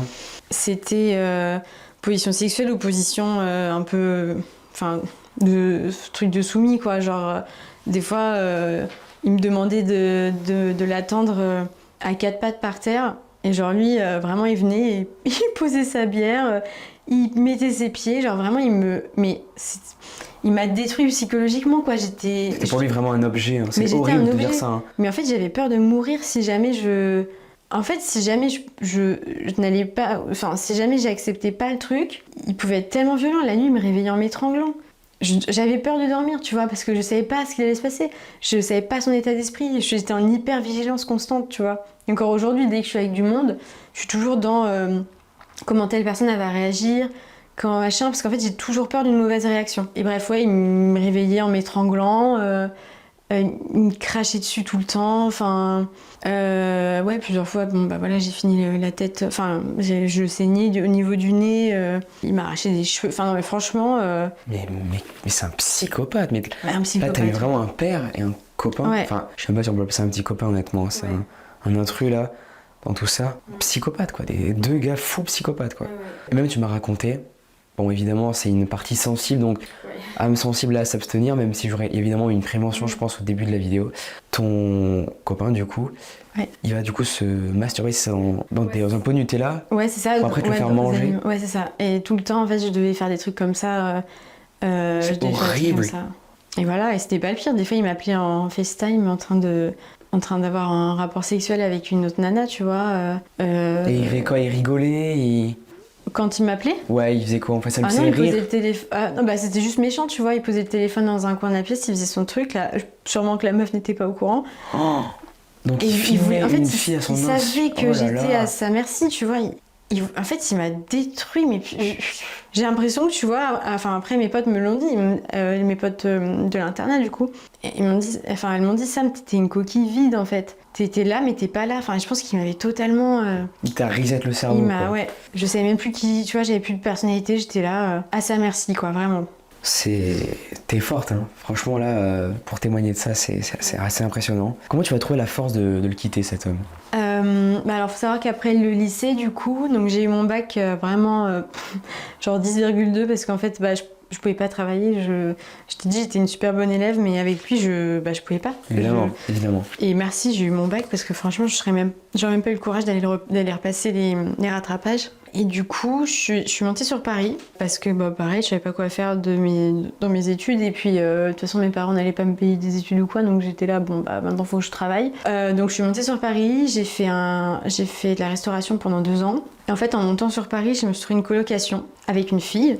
Et cette fille sortait avec un garçon. Et je lui avais pas raconté que j'étais en couple avec un mec complètement fou. Sauf qu'en fait, le mec venait dans l'appart et elle voyait mon état, tu vois. Elle me disait, mais Sam, c'est pas... Enfin, qu'est-ce qui se passe, en fait? J'entends des trucs, je me faisais frapper dans la pièce d'à côté, mais en silence, tu vois, mais elle entendait quand même des trucs bizarres. Et donc là, je lui raconte tout, mais j'avais peur. Mais si, limite, j'avais peur qu'il ait mis des micros et qu'après... Enfin, tu vois, tu deviens complètement parano après. Et donc, je lui raconte tout et elle me dit, mais non, il faut faire un truc. Je lui dis, j'irai pas à la police, enfin, j'ai trop peur en fait, j'ai trop peur. Et en fait, elle, son copain, à elle, avait un ami qui était venu une fois à la maison, enfin à l'appart, et il m'a un peu dragué tout ça. Je lui ai dit bah non, enfin j'ai un copain. Et cette fille lui avait raconté un peu. Et le mec m'a dit non mais t'inquiète pas, tu te mets avec moi et il va pas s'en prendre à moi. Enfin en gros, on va se débarrasser de lui comme ça quoi. Et donc moi c'était un peu mon sauveur en mode putain, parce que moi je l'aimais pas du tout mon premier copain, enfin vraiment en fait j'avais pas la force de le quitter parce que je pensais mourir. Et d'ailleurs c'est ce qui s'est passé après quand je lui ai envoyé des messages ou quand je l'ai appelé pour lui dire que c'était fini. Le mec, je te jure, j'allais au travail, je sais pas, à 8-9 heures du mat, j'ouvrais l'ascenseur, il était dans l'ascenseur, il m'attendait. Et sur le trajet de la descente de l'ascenseur, il m'étranglait, il me disait que j'allais pas le quitter, quoi. Mais c'est un fou. Il me retrouvait chez moi, tu vois. Il m'attendait à la sortie de mes jobs en restauration. Il m'attendait, je le voyais m'attendre au coin de la rue. Et sur tout le trajet, j'ai dit non, je peux pas rentrer. Sauf qu'en fait, le mec du bar, il ferme le resto. Enfin, tu veux que je fasse quoi, moi, dehors toute seule, tu vois. Et en fait, il continuait à me massacrer comme ça. Et un jour, il est venu à l'appartement et c'est donc l'autre mec qui a ouvert la porte. Et après, il est jamais revenu. J'ai jamais eu de nouvelles. Enfin si, du coup après en fait j'ai eu des nouvelles... Par message il revenait, c'est ça? Ouais, par mail? pas chaque année mais presque. Sur LinkedIn ou sur Snapchat, genre sur des réseaux, il m'a envoyé des trucs complètement tarés. Mais 5 ans après qu'on ait fini la relation, tu vois. T'as envoyé quoi comme message? Est-ce que tu t'en rappelles ou pas? Ouais, une fois il m'a ajouté sur Snapchat et en fait je savais pas que c'était lui. Et je reçois un message, tu sais, tu pouvais ouvrir sans ouvrir. Ouais, la fameuse technique, ouais. Ouais, pour pas répondre. Et du coup, je vois c'est machin. Et donc ça faisait au moins 5 ans qu'on n'était pas ensemble. Et j'ouvre et dans ma tête je me dis peut-être qu'il a changé, tu vois. Et je fais ça va. Il me fait oui, ça va. Là je vais prendre une pizza avec un pote, mais je suis en train de me dire j'ai un énorme fantasme aujourd'hui. C'est de te prendre dans telle position, il m'a dit, et de te cracher dessus. Et là, je me suis dit, waouh, c'est vraiment sorti avec un malade. Le mec est comme ça, quoi. Et là encore aujourd'hui, ça me fait de la peine parce que je me dis, mais il va sortir avec d'autres filles. Il est comme ça, en fait, il faut l'interner, je sais pas, il faut le... Et ça, c'est pareil, dans toute ma démarche après où je vais aller oser porter plainte, tout ça, bah, il en fera partie, je le ferai, tu vois. Ah, tu vas aussi le balancer, lui? Ah bah oui. C'est bah oui. Ouais. Oui, il faut, je pense aussi parce que lui est au même niveau que ton père en vrai de vrai. Ah oui. Ils sont tous les deux, je pense, tous les deux vivent la même horreur en vrai. Mais après, dans les schémas, tu vois, pour moi, l'amour c'était de la violence et j'ai vu ça toute ma vie, toute mon enfance. Pour moi, les coups, ça faisait partie de l'amour que tu donnais, tu vois. Et la femme était censée accepter ça. Enfin, ma mère l'a fait, mes belles-mères l'ont fait. Moi, un mec qui me frappait, c'était pas non plus. Je me suis dit, c'est ok, tu vois. Mais parce que pour moi, c'était normal. J'ai vécu dedans toute petite, tu vois. On m'a jamais appris le respect.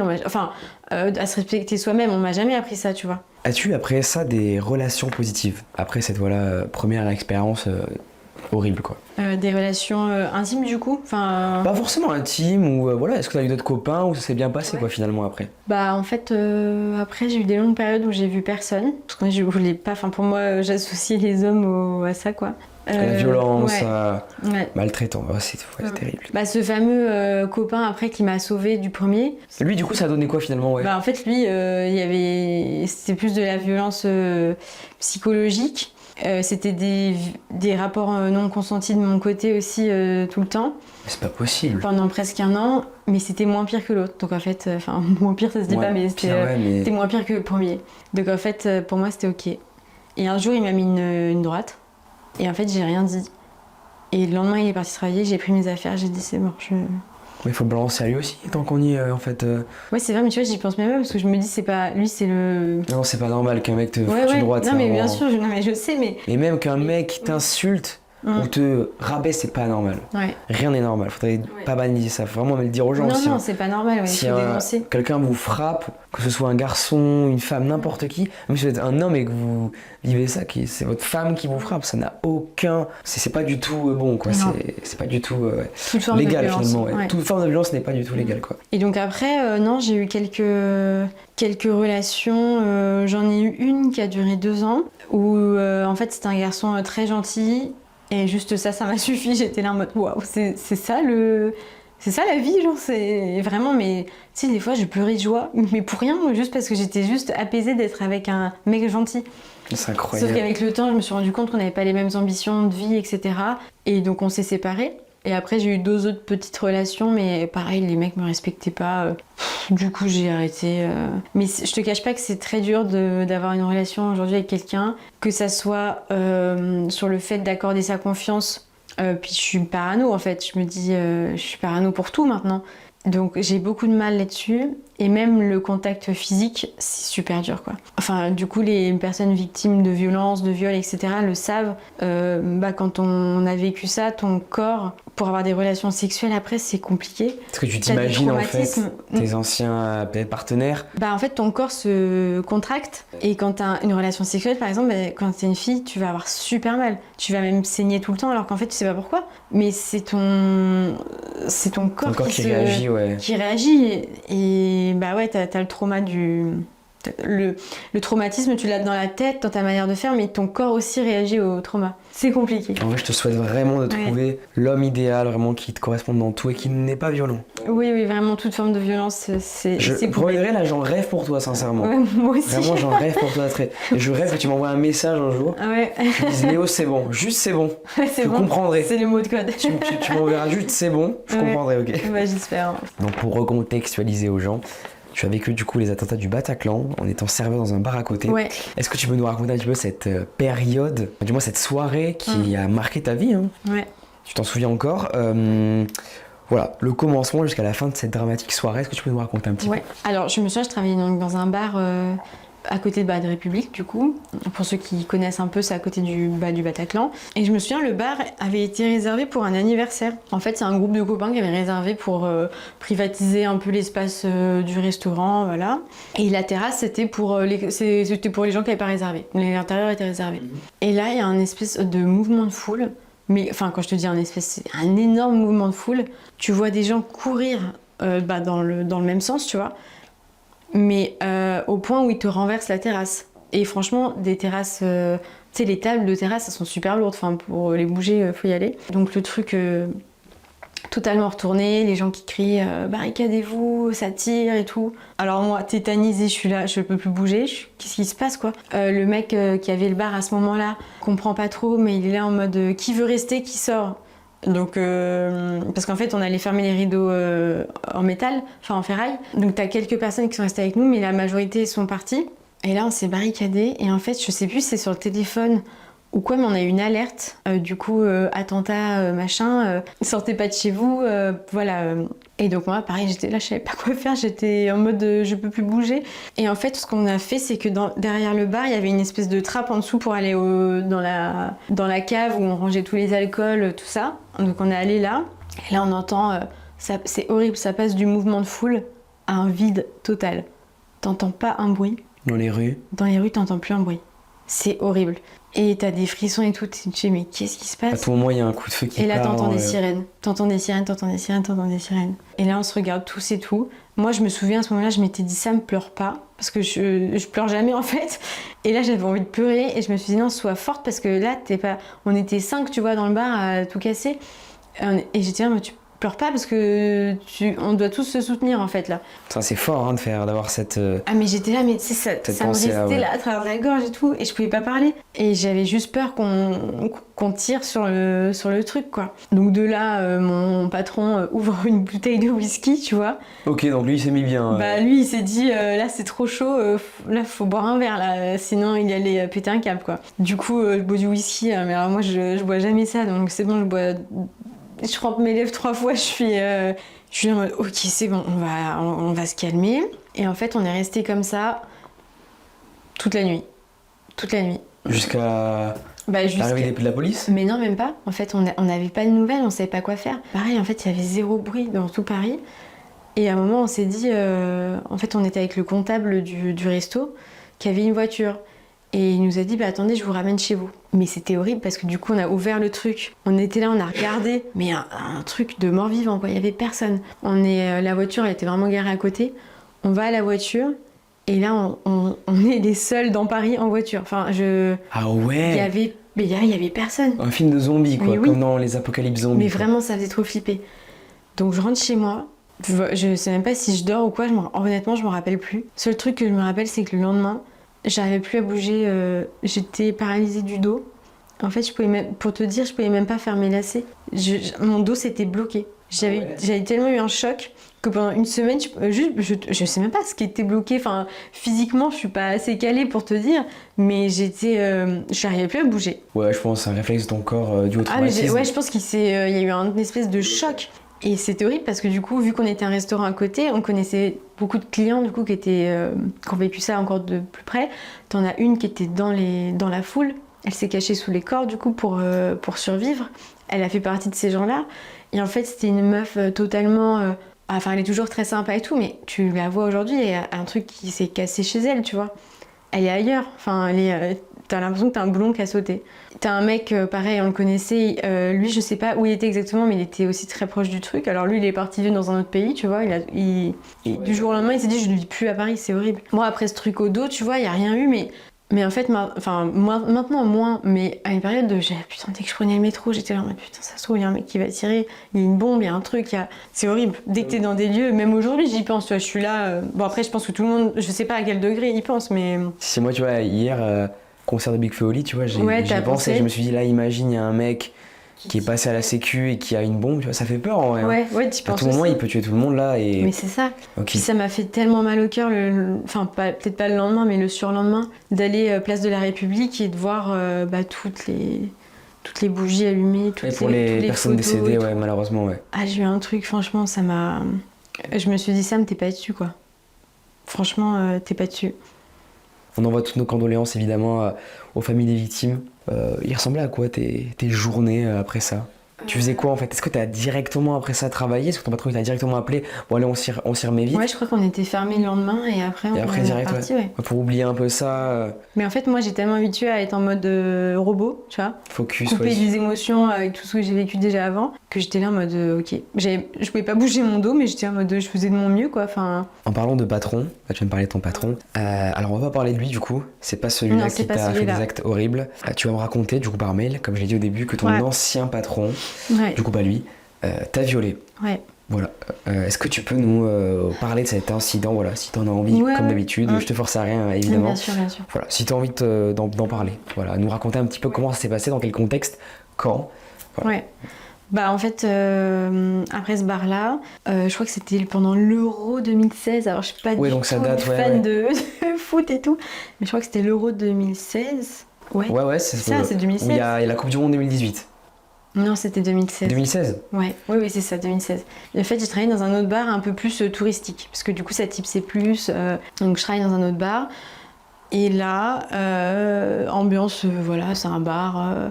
Franchement, les gens viennent pour voir le match sur grand écran, tout se passe bien. L'ambiance est cool, quoi. L'ambiance est cool. Un jour avant le service, j'arrive, et en fait, je prends toujours un café sur la terrasse, je fume une cigarette, et après, j'allais faire mon service, de 18h à 2h du matin. Et là, il devait être 17h30, tu vois. Je vais aux toilettes, en bas, et en fait, tu descends un escalier, t'as les toilettes, et après, t'avais la réserve, pareil, pour garder les bouteilles d'alcool, tout ça, les fûts de bière, machin, et je vais aux toilettes, je sors des toilettes, je me lave les mains, et là, je vois le patron de ce bar qui arrive, et qui m'embrasse dans le cou. En fait, juste de le redire, ça me dégoûte. Tu sais, j'ai une gêne là. Et bref, il m'embrasse dans le cou.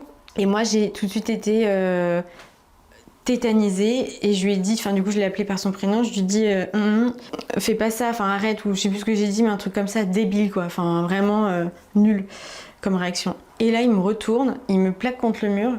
Et en fait, c'est comme je te disais tout à l'heure, quand je t'ai raconté un petit peu, c'est horrible parce que j'ai toujours l'odeur, j'ai toujours la sensation la transpiration, de son. Ouais, puis, en fait, j'ai son haleine encore en mémoire, tu vois. Sa langue, son haleine et tout, c'était il y a super longtemps, mais je l'ai toujours, ce truc-là, dans ma tête. Il commence à me toucher partout. Et donc, le moment où il met ses doigts dans mon vagin, cette zone-là, elle s'engourdit et je sens plus rien. J'arrive pas à bouger, vraiment, j'arrive pas à bouger. Et j'ai l'impression que je suis plus dans mon corps. Enfin, je peux plus bouger. Je vois la scène, je vois ce qui se passe. Je le vois lui agir sur moi, mais j'ai l'impression que genre c'est comme si t'avais mis off sur mon corps, tu vois, je peux rien faire. Bouger, quoi, ouais. C'est horrible comment je vais le dire et je suis désolée dans mes mots, mais c'est que je sais pas comment le dire, ça me dégoûte trop, mais il fait ce qu'il fait, quoi, il me viole, quoi. Donc voilà, il me viole. Encore une fois, je ne sens rien. Je sens rien du tout. Il remet sa braguette de pantalon. Je me souviens de ce move là. Il remet sa braguette de pantalon. Il me touche là. Il me dit c'est pas grave, t'inquiète pas, je le dirai à personne. Genre c'était de ma faute. Et cette phrase là m'a traumatisée. Je l'ai même pas capté au début. J'étais là en mode. En fait c'est tellement pire dans le pire que t'es là en mode mais je comprends pas ce qui se passe. Et là je suis restée là genre peut-être au moins 2 minutes. Et c'était dans le passage. Je me dis il y a aucun client qui est venu. Et il n'avait pas peur de se faire choper par un client, tu vois. Ça aussi, ça me paraissait tellement... pas croyable que je me suis dit, mais je fais un cauchemar, ça se trouve, je vais me réveiller. Enfin, tu vois, je comprends pas là ce qui se passe. Pareil, toujours mécaniquement, je suis remontée. Je suis allée sur la terrasse, j'ai fumé ma clope et j'ai fait mon service. Comme si de rien n'était. De 18h à 2h du mat', j'ai travaillé dans ce bar. Et un super collègue à moi m'a dit, ça va, Sam, je te trouve bizarre. Je dis non, ça va, je suis fatiguée. Et en fait, j'ai fait ça toute la soirée et je me souviens qu'à un moment, j'avais envie d'aller uriner, tu vois, j'avais envie d'aller aux toilettes. Et je regardais l'escalier et genre, mon envie elle se coupait. Et j'avais trop mal au ventre. Et je regardais l'escalier et genre, j'avais plus envie d'aller faire pipi, tu vois. J'étais là en mode, je peux pas y aller. Je suis arrivée chez moi, j'ai pris une douche, mais genre, la douche la plus longue de ma vie. J'ai dormi, j'ai fait des cauchemars toute la nuit. Je me réveillais, j'ai dormi. Et je me suis dit, j'y retourne ou qu'est-ce que je fais, tu vois. Et j'ai plus mis un pied là-bas. Mais j'étais en mode dissociation pendant genre, je sais pas, une semaine, tu vois. Pendant une semaine, j'étais en mode robot. Enfin, les interactions que j'avais avec les gens, je les avais pas. Enfin, et puis en fait, j'étais pas sous contrat là-bas. Voilà, donc j'y suis pas retournée. J'ai dit que j'étais malade.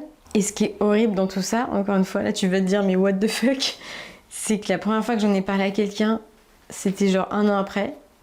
Je n'ai pas parlé pendant 1 an. Et donc pendant 1 an, j'ai pris 10 kilos parce que je pouvais plus supporter le regard des gens sur moi. Ça me dégoûtait. Même encore aujourd'hui, quand je vois des mecs me regarder dans la rue, j'ai envie de leur mettre une patate. Enfin, Et donc la première personne à qui j'en ai parlé, c'est mon père. J'ai fondu en larmes devant lui.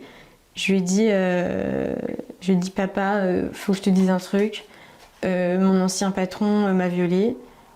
Et là, ce qu'il a dit, non mais là tu vas te dire quoi? Donc j'étais en larmes comme ça, je lui avoue ça. Et là, il me dit, je t'avais dit de rester avec moi. Et là, je suis là en mode, quoi? Genre, comment ça, tu retournes le truc contre moi, tu vois? C'est pas de ma faute, enfin... C'était horrible. Abominable. En fait, c'est la même réflexion que quand on va te dire, bah, t'étais habillée comme ça, en fait. Enfin, ouais, ça justifie alors que pas du tout. Bah, bien sûr, tu mets une robe, on va te violer, c'est logique. Enfin, là, c'était bah oui, t'avais qu'à rester avec moi, on t'aurait pas violé. D'ailleurs, ces gens-là qui disent ça, je comprends jamais compris pourquoi ils disaient ça. Ouais. Tout ce que tu vas vivre, c'est hyper hardcore, en vrai, hein. Même pour un cerveau humain. Hein, mais tu vas supporter. Tu vas supporter. Et pourtant, non, t'as pas déraillé en vrai. J'ai pas déraillé, mais j'ai pas déraillé, genre j'ai pas fait de trucs horribles aux gens, tu vois, par exemple, parce que souvent c'est ça le schéma, c'est genre on te fait des trucs mal, donc je reproduis. Moi non, mais par contre je me suis battue avec moi-même pour garder la tête hors de l'eau, quoi. Genre j'ai été beaucoup sous anxiolytique, j'ai eu des comportements toxiques avec la nourriture, je me suis fait du mal, tu vois, mais jamais envers les autres. Ça a toujours été un combat intérieur avec moi-même. Quel conseil tu donnerais à des personnes qui ont vécu des choses similaires à toi, donc des viols, même des comportements, de la violence dans leur cercle familial? C'est quoi les meilleurs conseils que tu pourrais donner?